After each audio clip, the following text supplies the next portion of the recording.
A'udzu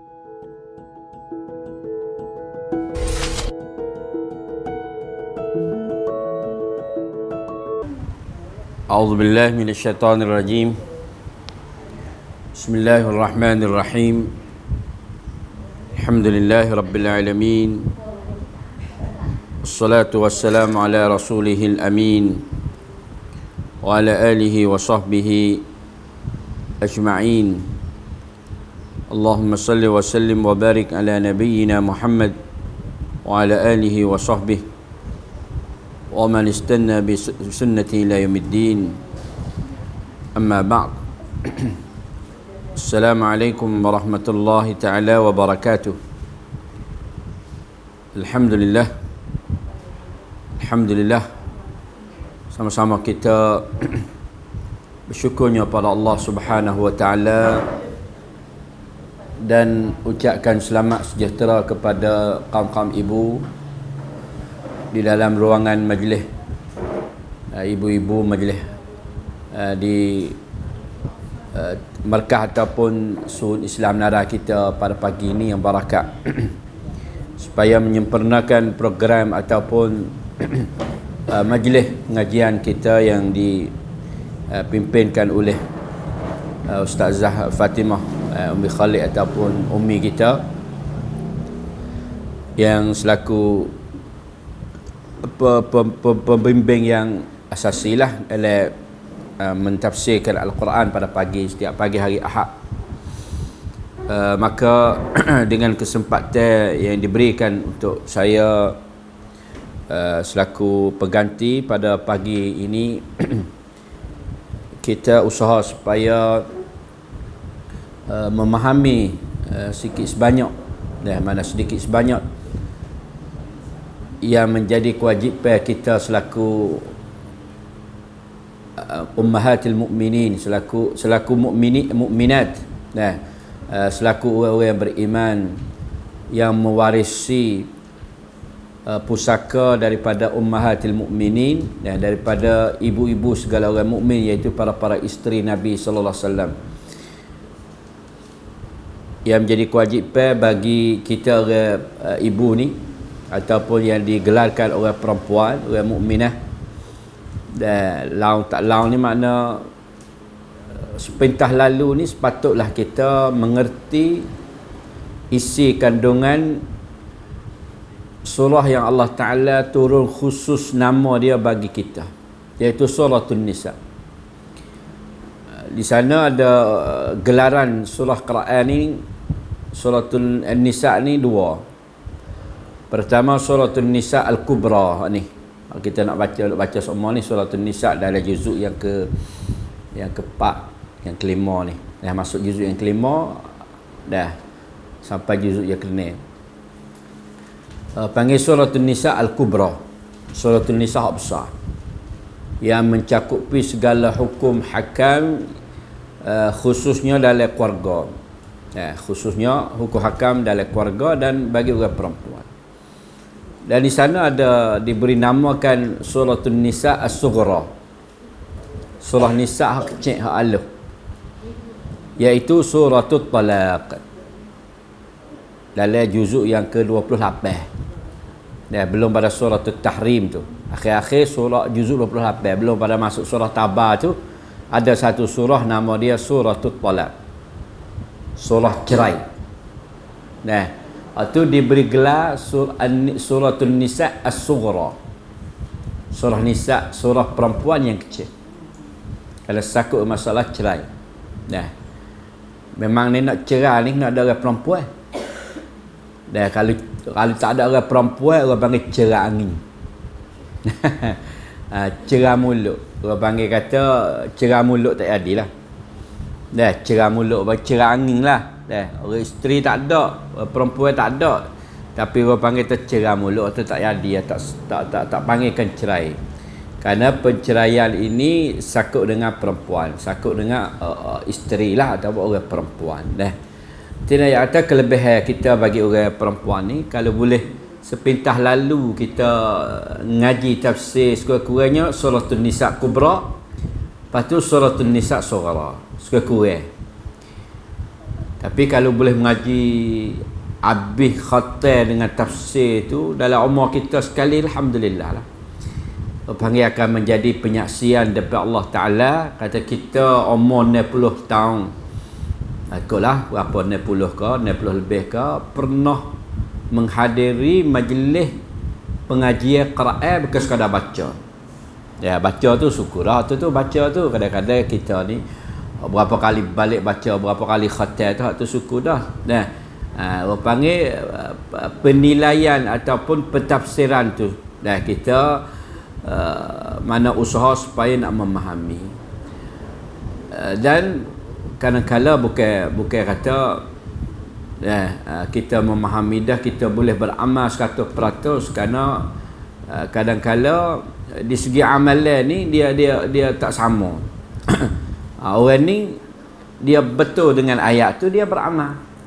Kerana amalan ni kadang-kala bukan semua yang ada dalam Quran kita beramal. Ada setengah orang dia tak ada dalam bentuk tu, dia tak beramal ayat tu, cuma dia tahu. Seperti ayat-ayat yang sakut dengan hamba, berdeka hamba. Kita nak pergi beramal lagu mana ayat tu, sedangkan di zaman kita tidak ada. Tapi kemungkinan satu zaman akan timbul ada.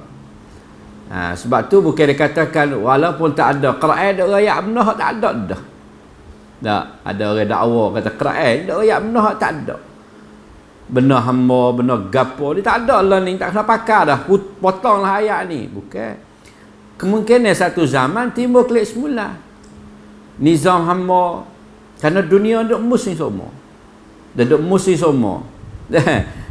Bukan kata duk tak ada perubahan. Kadang-kala dia kembali klik pada semula.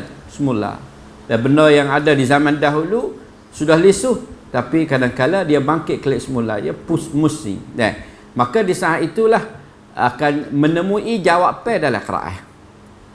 Bukan maksud kata ayat yang tidak boleh diamalkan dalam Quran mana tak ada di zaman kita nafikan Quran, bukan.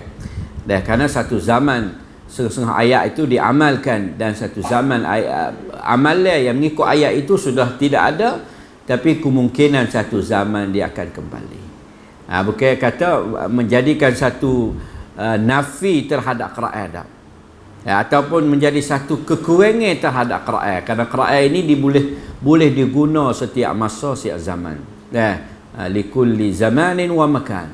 Dan setiap tempat, setiap masa dan setiap keadaan boleh disesuaikan melalui ayat-ayat Quran dan melalui ajaran-ajaran daripada Al-Quran Al-Karim. Sebab tu kita yakinlah bahawa kita berada bersama satu buku yang menjadi mukjizat.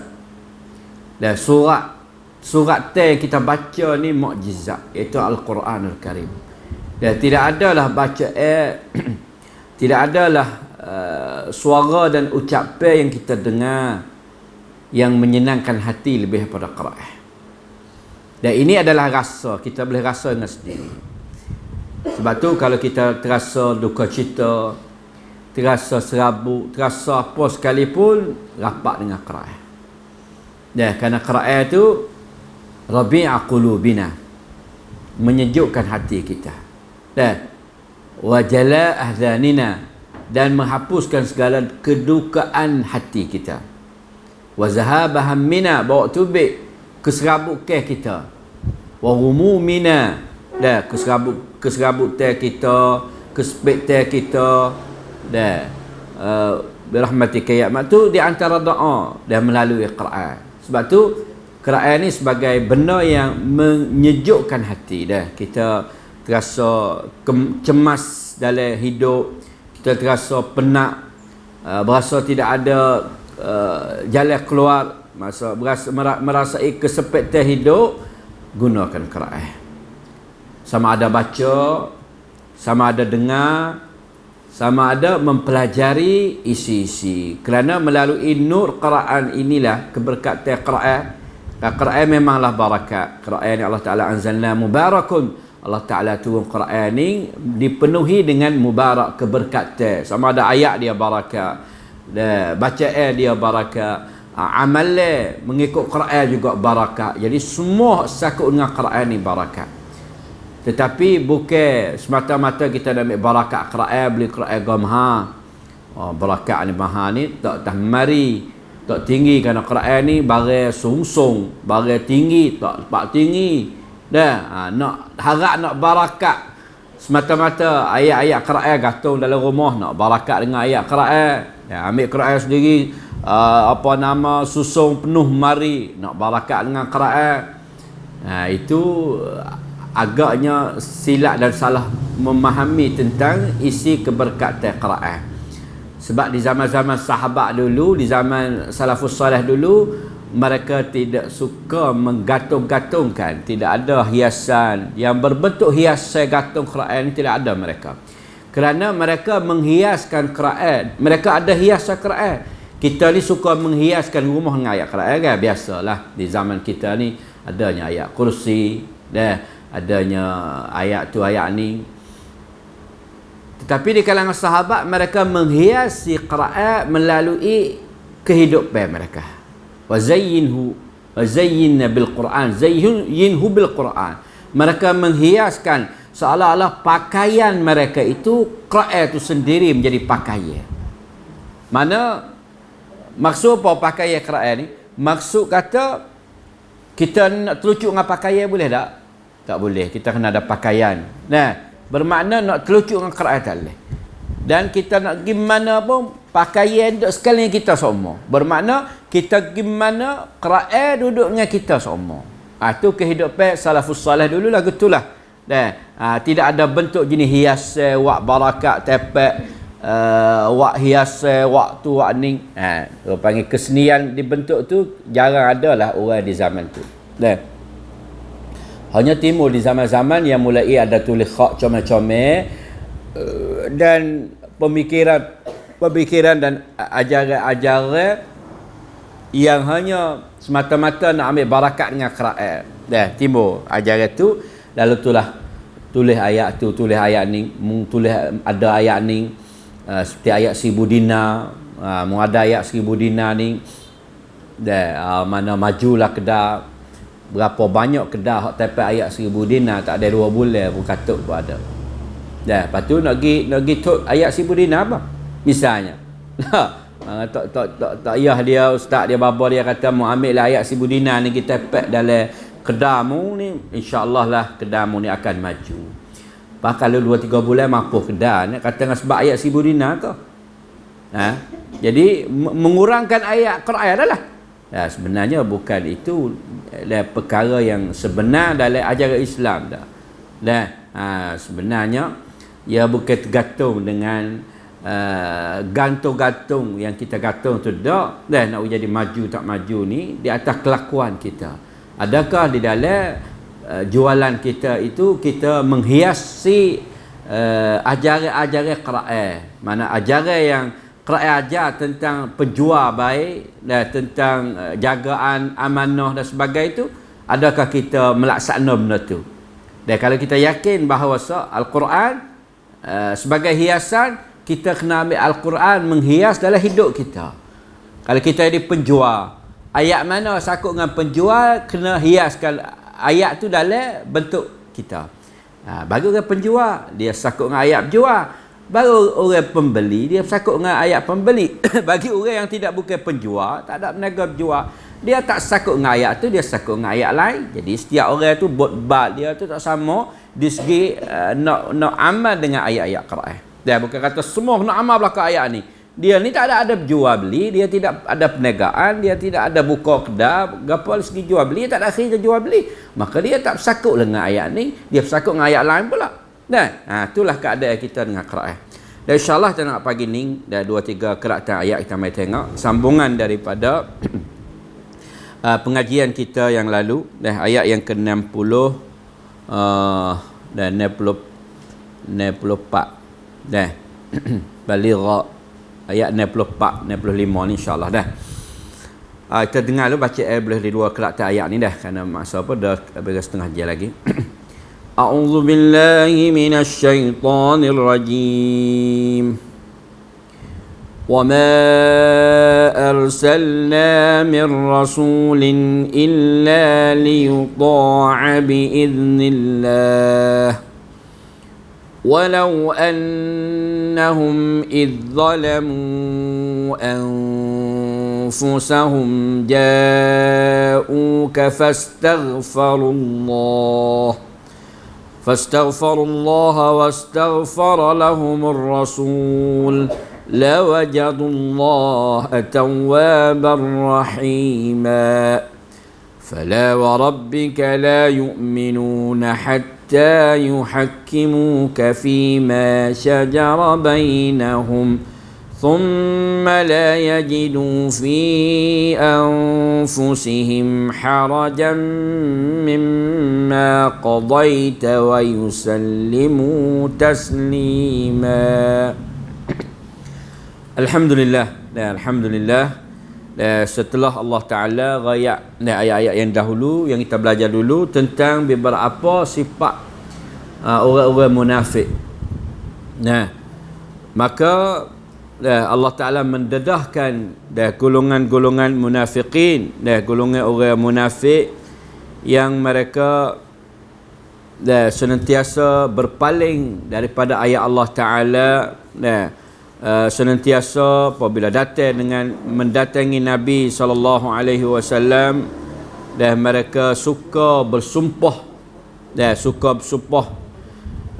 lagu tu lagu ning, sumpah lah kalau mereka dipanggil supaya kembali kepada Allah dan kembali kepada Rasul, dah mereka akan ada sududa, maka ada dalih selalu. Dan ada dalih ya suduna anka sududa, dan cari jalan untuk nak menyekat, dan untuk nak menyekat daripada jalan kembali kepada Allah dan Rasul. Tu golongan orang munafik.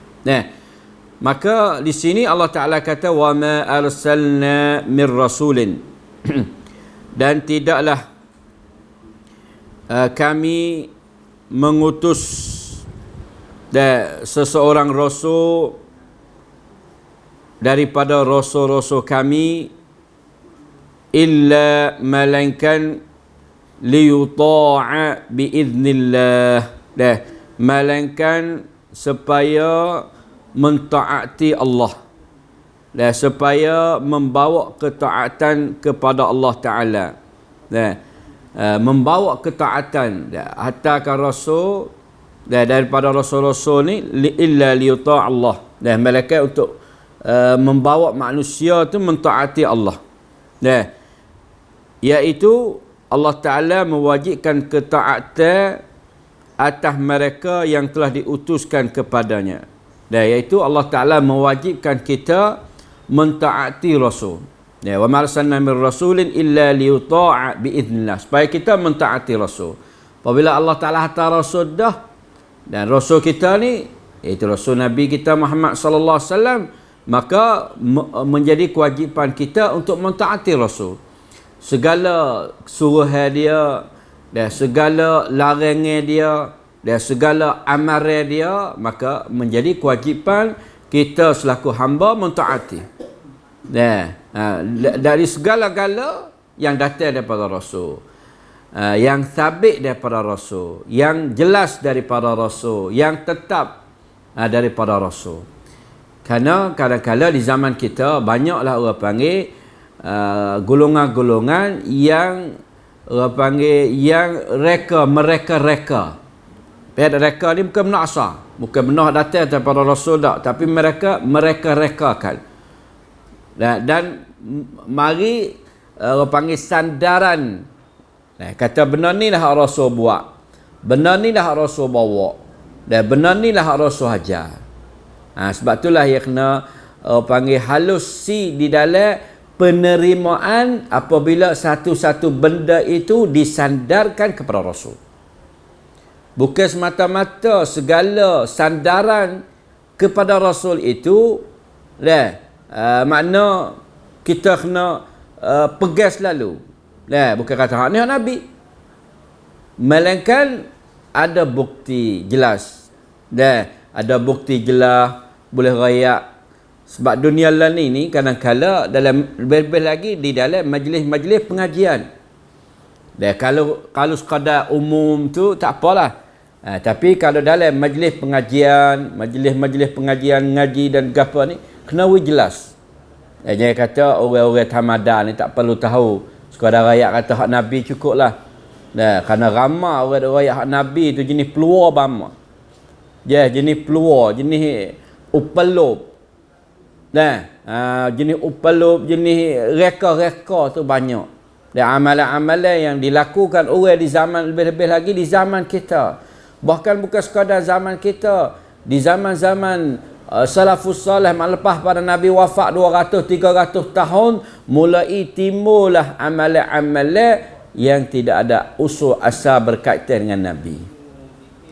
Dan kadang-kadang mereka ini niat baik yang digelarkan golongan al-wu'az. Wu'az ni orang hak suka bui panggil bui pengajaran.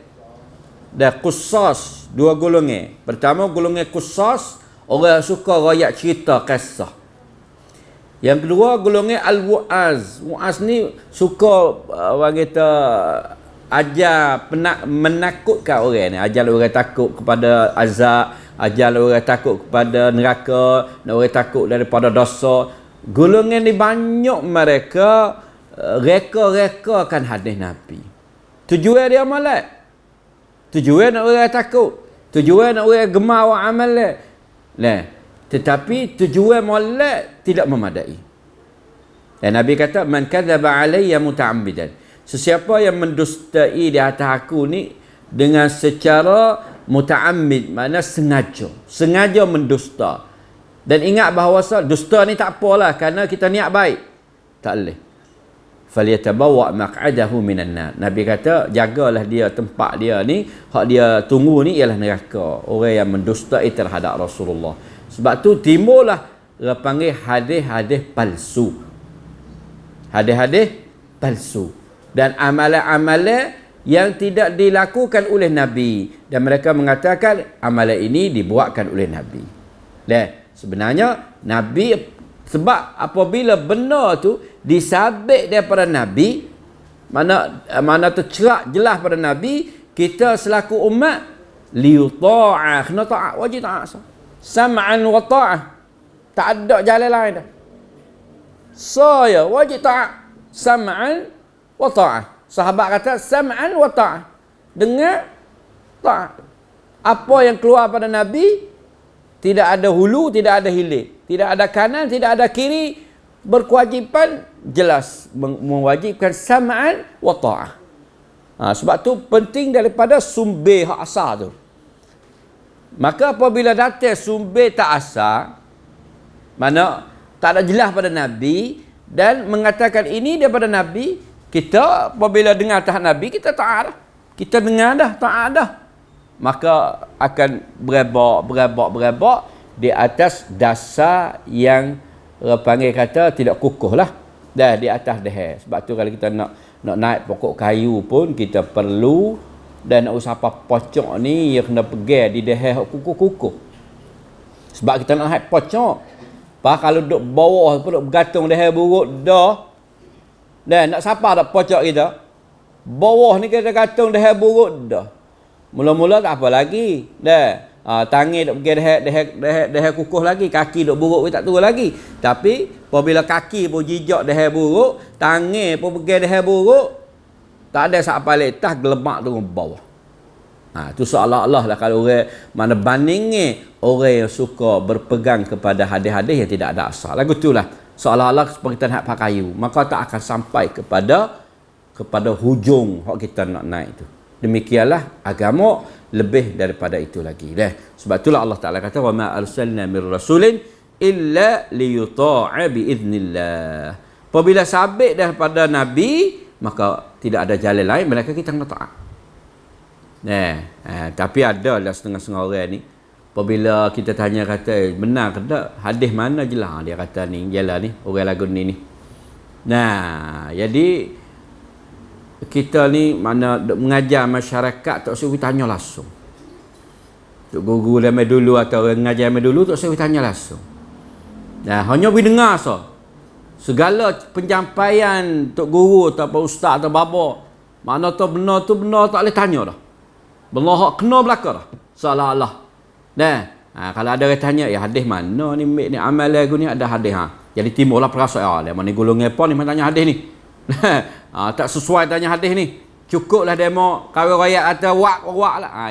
Ya jenis lagu tu sebenarnya. Tidak sebenarnya apabila kita merasai ragu tak pernah lihat ataupun berasa kata di lain pernah dengar tak sama, kita berhak menanya bahawa perbuatan ni adakah benar daripada Nabi, adakah hadis kefahaman sahabat tentang itu. Panggil kita cara beragama kena wihajar, gunakan pemikiran dan persoalan tentang sumber dasar satu-satu amalan saat ni.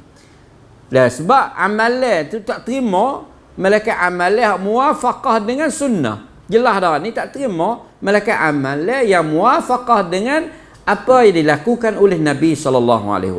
Itu dalam bentuk ibadat lah.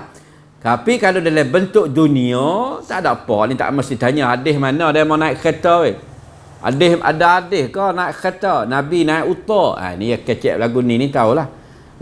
Nabi gitu mana ada kereta, mana ada kapal terbang. Dan dia kata nak ikut sunnah kat naik unta lagi buat haji di Mekah. Jangan naik kapal terbang. Ini cakap lagu ni dia panggil dia campur aduk di antara benda ibadat dengan benda adah, benda kebiasaan orang panggil. Benda ibadat tu orang tanya dalilnya. Benda adat kebiasaan manusia tak perlu tanya dalil. Hak tu dalil kuang-kuang, dalil umum lah. Tak perlu pada dalil khusus. Ibadat khusus ni tanya. Maka apabila jelas ada dalil, ada hadis, ada perbuatan Rasulullah, liuta'a biiznillah, wajib ta'ala lah. Tak boleh tanya dah lah. Hak tu jelas lah. Liuta'a biiznillah, difardukan ketaatan kita terhadap Rasul. Kerana apa? Biiznillah, Allah Ta'ala rekir dengan tu ketaatan itu pun dengan lepas keizinan Allah Ta'ala. Allah Ta'ala izin suruh kita taat. Berkatanya Mujahid, la yuti ahadun illa biizni. Tidak taat oleh seseorang melainkan dengan izin aku. Allah Ta'ala mengizinkan kita supaya mentaati Rasul. Jadi taat kepada Rasul dan taat kepada Allah orang panggil taat mutlak. Taat mutlak ke mana? Tidak sakut dengan apa, tidak ada sangkatan. Jadi semata-mata taat, kena taat. Apabila benar tu jelas lah daripada Allah dan Rasul. Wajib taat dah hamba dia. Kita ni wajib taat dah. Tidak ada orang panggil tidak ada landas lain dah. Malaikat orang panggil taat mutlak. Tapi yang lain daripada Allah dan Rasul orang panggil taat muqayyad dah. Selama mana? Muqayyad mana ada komen dah. Misalnya kita kata taat kepada pemimpin. Taat kepada dua ibu bapa. Wajib tak taat bapa? Wajib. Taat kepada suami. Wajib tak? Wajib. Tapi bukan wajib mutlak. Wajib muqayyad dah. Selama mana? Muqayyad mana ada sakat dah. Selama mana mereka tidak melanggarkan perintah Allah. Selama mana mereka tidak melanggarkan melanggarkan ketaatan Allah, dan maka selama itulah kita boleh mentaati sama ada pemimpin pemimpin ikutlah pemimpin ibu bapa. Kalau kita di kalangan anak, ibu bapa. Kalau kita di kalangan isteri, suami. Tapi bukan semata-mata taat seperti Allah dan Rasul. Ya ada muqayyad dia. Sebab Nabi kata la ta'ata li makhluqin fi maksiatil khaliq. Tidak ada ketaatan kepada satu-satu makhluk. La ta'ata li makhluqin. Mana tidak ada ketaatan kita sesama makhluk kita ni pada melakukan maksiat. Jadi apabila ayah ke, ibu bapa ke, suami ke, ikutlah dan menyuruhkan kita melakukan maksiat, maka di saat itu tidak wajib kita mentaati dia. Kalau kita melanggar, dia tidak dinamakan kita deraka. Sebab apa? Sebab muqayyad. Allah Ta'ala dia gantung dengan selama mana tidak perintah yang tidak melanggarkan perintah Allah Ta'ala, maka segala perintah lain yang tak langgar dengan perintah Allah, maka kita wajib taat. Isteri wajib taat suami kan? Anak wajib taat ibu bapa ke? Rakyat wajib taat kepada pemimpin. Barulah panggil masyarakat tu duduk di dalam keamanan. Apabila setiap orang panggil kata guna kewajipan dia dah kena pada tempat. Sebab itulah Quran dia sebut dah atiullah wa atiur rasul wa ulil amri minkum. Ya alladzina amanu atiullah wa atiur rasul. Allah dengan Rasul ni kalimah ati'u dua. Ya alladzina amanu atiullah wa atiur rasul. Kalimah ati'u dua. Tapi bos sebut pemimpin tak kalimah ati'u. Wa ulil amri minkum selalu dah. Tak sebut kalimah ati'u ulil amri minkum. Bermakna taat kepada pemimpin bukan taat yang panggil terduk darajat tula dengan taat pada Allah dan Rasul. Kerana taat pada Allah dan Rasul ni mutlak, tapi taat pada pemimpin bukan mutlak. Sebab tu Allah Ta'ala tak beri kalimah ati'u amri minkum dak. Wa ulil amri minkum selalu dah. Mana ada sekatan di antara tu dah. Maka ayat ini dia memberi arti dan apabila kita berjelas dan benar daripada Allah dan Rasul, maka tidak ada lain melainkan kita wajib mentaati Allah dan Rasul. Walau annahum idh zalamu anfusahum, walau annahum, dan sekiranya jikalau sesungguhnya mereka itu dan menzalimi diri mereka masing-masing, ja'uka, kemudian datang kepada engkau, itu datang kepada Rasul, fastaghfirullah, dan mereka meminta kepada engkau supaya meminta istighfarnya kepada Allah, wastaghfara lahumur rasul, dan Rasul pun memintalah bagi mereka itu akan istighfar kepada Allah Ta'ala, lawajadullaha tawwabar rahima, nascaya kamu akan mendapati Allah Tuhan yang amat menerima taubat dan Tuhan yang amat mengasihani. Bagaimana ayat ini? Iaitu ayat ini Allah Ta'ala menunjukkan kepada golongan ahli-ahli neraka ataupun ahli-ahli yang berdosa. Apabila mereka melakukan dosa dan kesalahan, mereka akan mendatangi Nabi SAW. Sahabat lagu itulah apabila dia merasa dosa, merasa apa, datang, ya Rasulullah, laqad asabtu kadza wa kadza, laqad aznabtu kadza wa kadza. Meriwayat Nabi, ya Rasulullah, mintalah ampun kepada aku.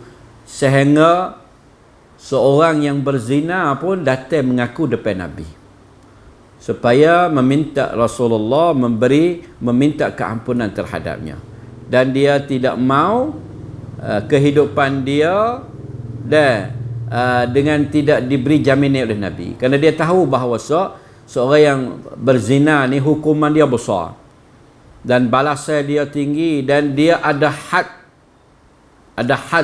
hukum denda sampai mati. Dan kalau tak pernah kahwin lagi, denda dia 100 rotan. Sebab kalau tua sudah berkahwin dan sudah muhsin dah, denda juga dia had, mesti lontar dengan batu sampai mati, rajam. Tetapi mereka datang lagi menemui Nabi, seperti Ma'iz ibnu Malik. Ma'iz datang menemui Nabi SAW dan kata, ya Rasulullah, aqim alayyal had. Ya Rasulullah, turunlah di atas aku ni had. Qad zanait, sesungguhnya aku sudah berzina. Mengaku kesalahan di depan Nabi, dan bukan pergi bisik depan ramai. Nabi paling belakang, tak dengar, awak tak dengar. Paling kiri, awak tak dengar. Awak tak dengar, mula-mula awak tak dengar. Dia meriwayat Rasulullah, laqad zanai, awak tak dengar. Nabi kata, klik dululah ya Ma'iz, pergi klik dulu. Klik. Bawa klik sebentar, mari pula tu ayat. Berkali-kali tu ayat Nabi. Nabi kata, Ma'iz mu ni mana apa nama ni? dah sukran mabuk kamu ni, ataupun tak khabar ke, abi ke junun. Pada tanya orang lain, mu pernah dengar tak kata Maiz ni ada penyakit gila ke, penyakit terlupa ke, lalai dah. Masa tak pernah dengar ni, tak ada penyakit ni. Lepas tu Nabi pun tanya Maiz. Dah, maka dia pun kata, ya Rasulullah, dah bersihkanlah aku. Nabi kata, mu tahu ke apakah aku tak tahu zina ni? Nabi kata, mu tahu ke zina tu apa? Dia tak, apakah aku tak tahu zina ni? Dia zina ni lagu tulis dia lah. Dah, maka akhirnya apabila dia iktiraf dah, dan Nabi beri peluang supaya dia tu kalau dia tak mengaku depan orang ramai, dia ada peluang untuk istighfar. Dia ada peluang untuk istighfar daripada dosa, walaupun dosa itu besar, tapi apabila dilakukan dengan orang panggil dengan rahsia, tidak ada orang yang menyaksi, maka dia ada peluang untuk beristighfar. Lainlah kalau lakukan dosa perzinaan yang ada saksi melahap 4 orang, maka ini tidak ada peluang. Dan ini tak pernah berlaku dalam masyarakat Islam di zaman itu, bahawa dituduhkan zina melalui saksi 4 orang. Hanya ada zina daripada pengakuan tuan dia.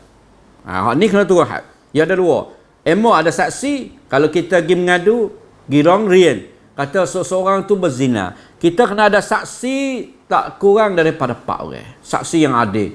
Kalau 2 orang lelaki, 2 orang perempuan, jadi saksi tak boleh lagi. Borak besar benar. Dan saksi dia tu nak jadi boleh turun hak rejal tu, hak pukul sabak tu, kena ada saksi. Tuan mengadu, tak ada saksi, mereka 3 orang. Dia tu kena rata. Pengaduan dia tu 80 rotan. Dia tak nak hidup mengadu, mencemarkan nama orang.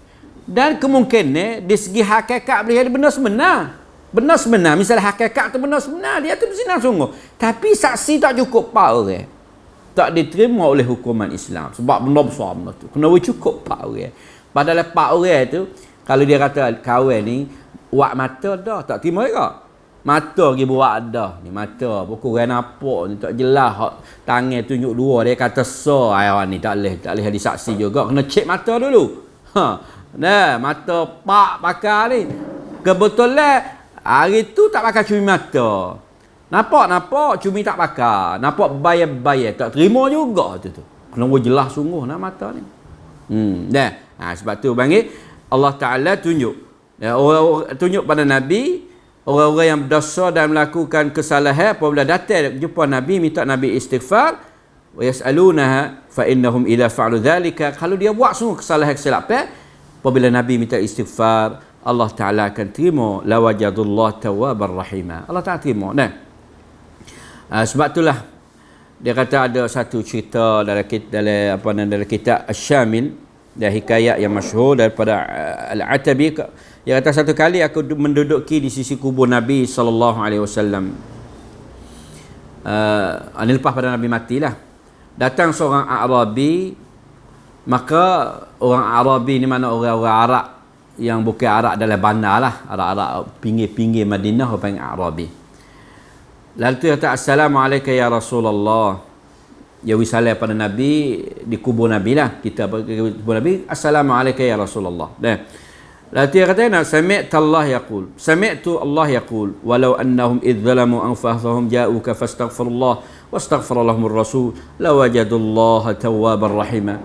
Aku dengar Allah Ta'ala kata, jikalau mereka itu melakukan kezaliman diri mereka, kemudian datang kepada engkau meminta keampunan, engkau akan minta keampunan bagi mereka, nasya Allah Ta'ala. Ayat saat ni lah, dia baca ayat saat ni dah.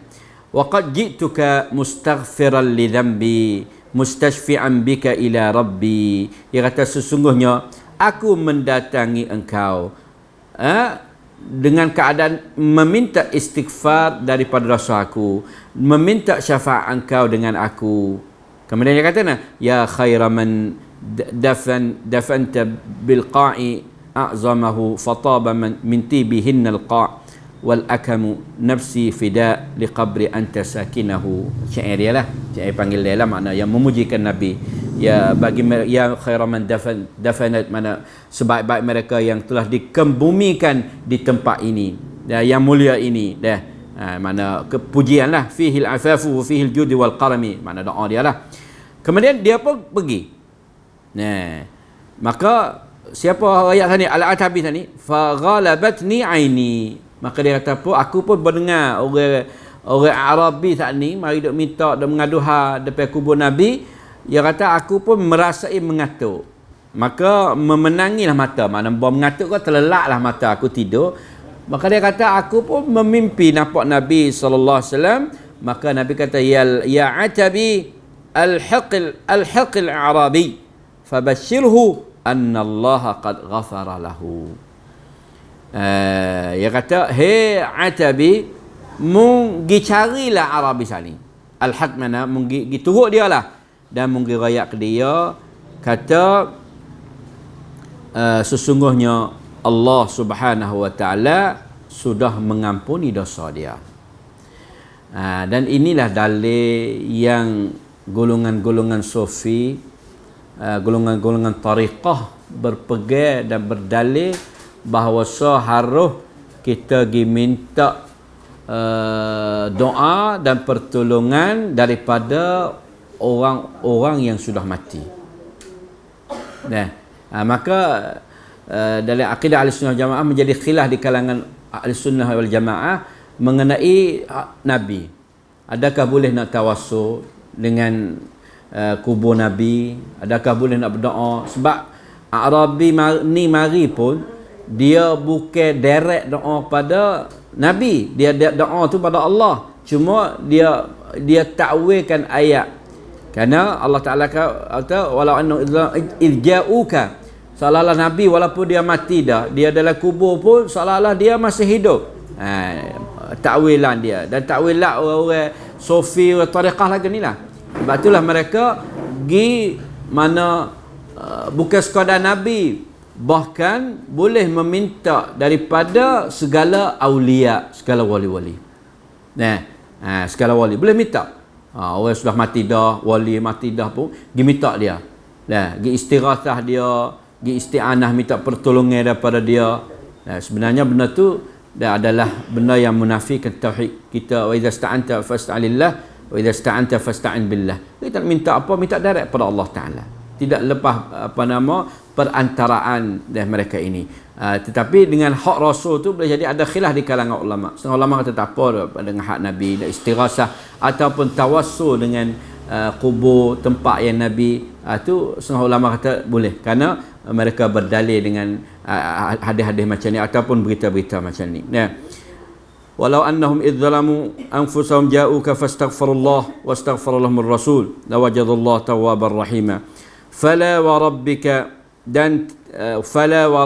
dan tiada demi Tuhan engkau, la yu'minuna, tidak mereka sempurnanya iman. Tidak, la yu'minu ni makna tidak sempurna iman. Hatta yuhakkimuka, sehingga mereka menghukumi atau menerima hukuman engkau. Yuhakkimuka fima syajara bainahum, sehingga mereka menerima hukuman engkau yang berada di kalangan mereka. Jadi kalau berlaku satu perbalahan, satu perselisihan, satu orang panggil dialog di antara kita ni, manakala kita tak terima hukuman Nabi, tidak sempurna iman. Apabila Nabi menghukum dah, maka tetaplah hukuman itu mesti diamalkan. Sebab itulah hatta yuhakkimuka fima syajara bainahum, sehingga mengambilkan Nabi sebagai tahkim apa yang berlaku di kalangan kamu. Fala wa rabbika, di sini Allah Taala menyumpah. Fala wa rabbika ni salah sumpah, Allah Taala bersumpah lah. Tidak beriman seseorang sehingga Rasulullah menghukumkan di dalam urusan mereka semuanya. Ikutlah urusan gapo dah Nabi hukum dah, maka pin'an yuti. Dia pin'an yuti dah, kerana Nabi hukum mana yuti. Tak ada nak utan gapo lah. Sebelah ni lah. Dia orang panggil tak, apabila kadi naik pada san, dika pinkan yuti dah. Dia san utan santun tak apa lagi. Dia boleh naik san utan. San utan naik san dika, sang sunsut orang panggil. Apabila lepas san dika ni, memisid utan dadai. Supaya tu Nabi ni seolah-olah dikah dah. Apabila Nabi hukuman itu kena diterima dah. Sebelah ni lah banyak lah ni. Dan haisan gitu gini. Kena igat tengok baru ni darah-darah menaik Islam pun. Dah igat masalah chair ni lah. Sebab tu kita kadang-kadang kita juga suka masalah peniaga-peniaga yang memberi laba banyak ni. Tahu peniaga gapo mari raya retina, peniaga kerang sam'ang, peniaga gapo ni long tun banyak ni boleh laba. Long tun 10,000 boleh laba 5,000 sebulan. Apa peniaga ni? 10,000 boleh 5,000. Lepas tu setiap minggu, kadang-kadang 2,000 seminggu. Baru sampai sebulan boleh kelik modal. Ramai lah turun lagu ni. Kita suka ni. Peniaga macam ni. Dia jual apa ni? Tak kena tanya. Kita jual ni atas langit tu. Jual ni naik awakat tu. Jual dalam internet tu. Peniaga kita bukan duduk sekadar negeri Malaysia. Duduk mana? Duduk di Talak Laksa Amerika. Kita baru sungguh. Nasdaq Amerika. Bunyi dat-dat dia je lah. Turun selalu 10,000. Suri duit tu lelaki daripada. Tak rayak. Lelaki dah hilang mana duit 10,000. Tak saya rayak kerana minggu depan nak masuk nak pergi kelik ni. Jadi nak duit lelaki dia suka. Boleh lah minggu mula-mula. Duit lelaki dia sengih. Lelaki ambil duit mana? Balas curi duit kacak dia. Baru sampai 3 minggu tak boleh kelik. Balas lelaki bercerai tangan habis cerita. Sekat tu. Meniaga lagu ni banyak. Di zaman kita. Meniaga melalui online ni. Internet ni. Meniaga tu meniaga ni long tun ni. Baru tu berita tu. Dah 2,000 juta lebih. Siahai tu.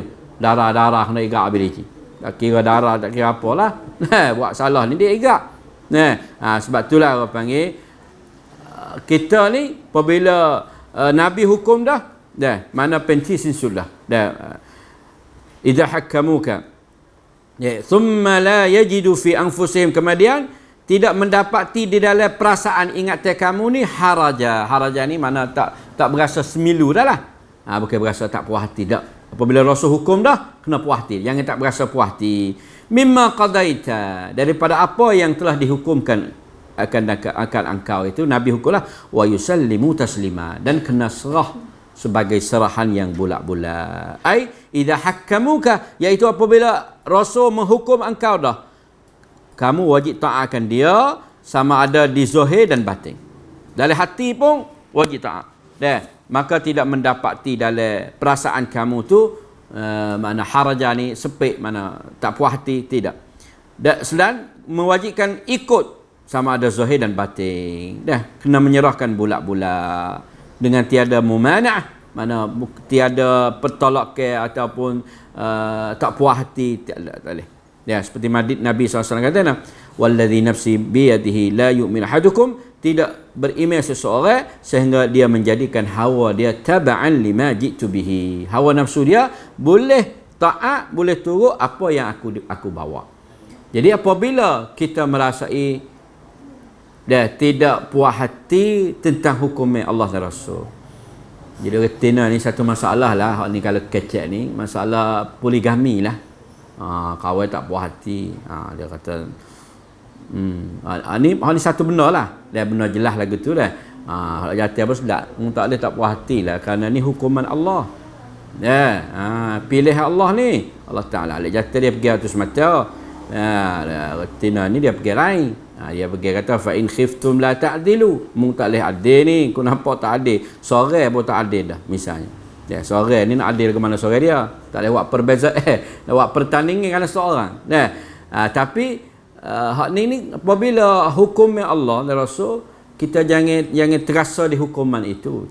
Cuma perasaan itu lain. Perasaan. Kena memuaskan hukumnya Allah, jelas tetap kita menyerahkan kerana Allah Ta'ala mengizinkan. Tetapi di segi perbuatan itu lain lah. Tapi di segi asal hukum tu kita jangan terasa kata tak ada ni. So masalah sakar, masalah luar perkara ni hak. Kadang-kadang setengah orang kawan tak cara hukum Islam kawan nak tak puas hati. Itu jangan sama sekali lah. Masalah sakar, kadang-kadang perempuan boleh setengah. Lelaki boleh dua, perempuan boleh kan setengah lah pada lelaki tu. Dan masalah orang panggil suami yang dapat diizinkan melebihi daripada satu. Dan hukuman ini hukuman Allah dan Rasul dah. Kita jangan merasai tak puas hati di asal hukum tu. Tapi tak puas hati di segi perbuatan tu tak apa. Di segi perbuatan suami dia tetap memuaskan kerana dia apabila dia lebih pada satu misalnya, perbuatan dia tidak mengadilkan. Kalau dia mau ikut perintah Allah dan Rasul, juga dia mesti mengikut Allah dan Rasul di dalam berbilang juga. Bukan kata ikut hanya ke masa nak yang kedua ya. Tapi boleh yang kedua tak saya ikut perintah Allah. Tu tak kena lah. Jangan tak berasa tak puas hati di segi hukum, kerana hukum tu tak Allah Rasul dah. Kita tak memuaskan hati hukum tu bahayalah. Tapi tak memuaskan perbuatan tu tak apa. Perbuatan suami tu tak apalah, tak memuaskan kerana perbuatan dia menyalahi hukum. Menyalahi hukum mewajibkan apabila lebih pada satu kena adil. Tapi apabila dia ada, dia tak mengadilkan, kita tak memuaskan di dia tu. Bukan tidak memuaskan di hukum izin tu tak. Tu kena bahas itu dah. Sebab takutnya kita hidup nafikan hukum Allah. Allah Taala mengizinkan, ada hikmat dia. Tu masuk dengan ayat ni lah. Malah satu lagi hadis Nabi sallallahu alaihi wasallam tu panjang ceritalah. Hadis tentang orang-orang yang tidak usallimu taslima, makna apabila Allah Taala dan Rasul hukum dah satu-satu benda kita kena menyerahkan bulat-bulat. Sebab itulah di kalangan sahabat pun seorang perempuan tu datangnya Nabi meminta minyak dia. Julaibib, tak pernah dengar lah. Julaibib ni orang uduh lah, orang hitam, pendek, gigi tak ada, uduh. Dia tak ada isteri. Nabi jumpa dengan dia, bini lagi Julaibib, tidak lama-lama kelamaan Nabi pun kata Julaibib, kalau mau nak menikah tak apalah. Nabi nak cari bui. Dia kata, biar dia Rasulullah mau main-main dengan aku ni, biar nak bui ni. Nabi hantar lagi satu rumah rakyat nak minta. Jadi tua rumah tu pun anak dia ni baru mati suami dia. Lalu tu dia pun ada mujur lah. Kerana anak dia ni comel lah. Mujur lah. Anak dia mau orang baik juga ni. Mujur yang ingat Nabi nak. Tapi bahawa akhirnya Nabi kata, dah aku nak minta ikut Julaibib ni. Klik ayat bini dia. Bini dia marah. Bini dia kata, kalau dalam dunia ni, orang jatuh ni, tak ada seorang abuk mereka Julaibib seorang. Biar anakku tak berlaki lah, dia kata. Marah bini dia ni. Kalau dunia ni tak ada jatuh, habis lah. Mati habis jatuh. Ada Julaibib seorang. Biarlah anakku tak berlaki pun. Tu marah benar lah lagu tu. Marah benar. Pak dia pun, siap. Nak sanggup depan Nabi ni ke mana ni? Boleh dengar Julaibib ayat Rasulullah. Klik syarat dengan mak dia dulu. Mula-mula tu mujur lah. Nabi kata, dok Nabi Julaibib. Nanti syarat mak dia dulu. Klik syarat mak dia jawab lagu tu. Penipal lah lelaki. Nak klik ayat Nabi lagu mana? Malu Anak dia panggil. Anak dia dengar belakang rumah dia. Ada rumah kecil lah. Dengar. Panggil ayat mak dia. Mak dengan ayah. Gapo dek kecil sekali. Maka ayat cerita. Dia kata, kalaulah itu mana tetah Nabi, mana pilihan Nabi, hak Nabi pilih dah. Makna tu Nabi menghormati kita dah. Benar Nabi pilih ni, benar besar lah. Anak dia baca lah ayat wa rabbika la yu'minu hatta yuhakkimu. Hak Nabi baca. Dia sanggup. Anak dia sanggup. Apabila anak sanggup, mak pak dia nak kata rena lagi kerana anak dia sanggup. Lalu itulah akhirnya menikah dengan Julaibib. Menikah. Di saat yang menikah Julaibib kan miskin. Nabi kata Allahumma maj'al hayatahu sabban wala taj'al hayatahu kaddan. Nabi doa tu, ya Allah, turunkanlah ataupun sinaramkanlah, cucurlah dalam kehidupan kedua ini akan cucuran yang luah peluah. Lepas tu janganlah jadi kehidupan kedua ni susah. Dan akhirnya bernikah sebentar pergi perang. Bagi perang, Julaibib mati dalam peperangan ni. Maka mendapati bini dia ni seorang perempuan yang paling kaya sekali di Madinah. Matilah suami dia bujel lah. Orang bakal minta ramah, bakal nak belakang dia tak mau kahwin. Dia buat satu, panggil kalau kita lah ni enggak, supaya buat munitik lah. Mana tolong orang yang miskin, tolong anak yatim, tolong orang yang janda tidak suami, ambil lah harta dia. Allah Ta'ala buka lepas pada suami dia matilah. Mana Allah Ta'ala kemurahan dia. Tapi tak ada rakyat lah cerita lepas pada tu ni, adakah orang perempuan ni menikah atau tak menikah, Allah alam lah. Tapi ni kata di saat yang lepas pada suami yang mati, Allah Ta'ala buka luah kekayaan dia. Sebab barakat Nabi doa miskin hari nikah, berlepas menikah miskin, tapi akhirnya kaya dia. Menjadi orang perempuan yang paling kaya di Madinah. keberkatan. Sebab ia reda di atas pemilihan Nabi sana. Itulah sekadar tu. Wabillahi taufiq wal hidayah. Wassalamualaikum warahmatullahi taala wabarakatuh.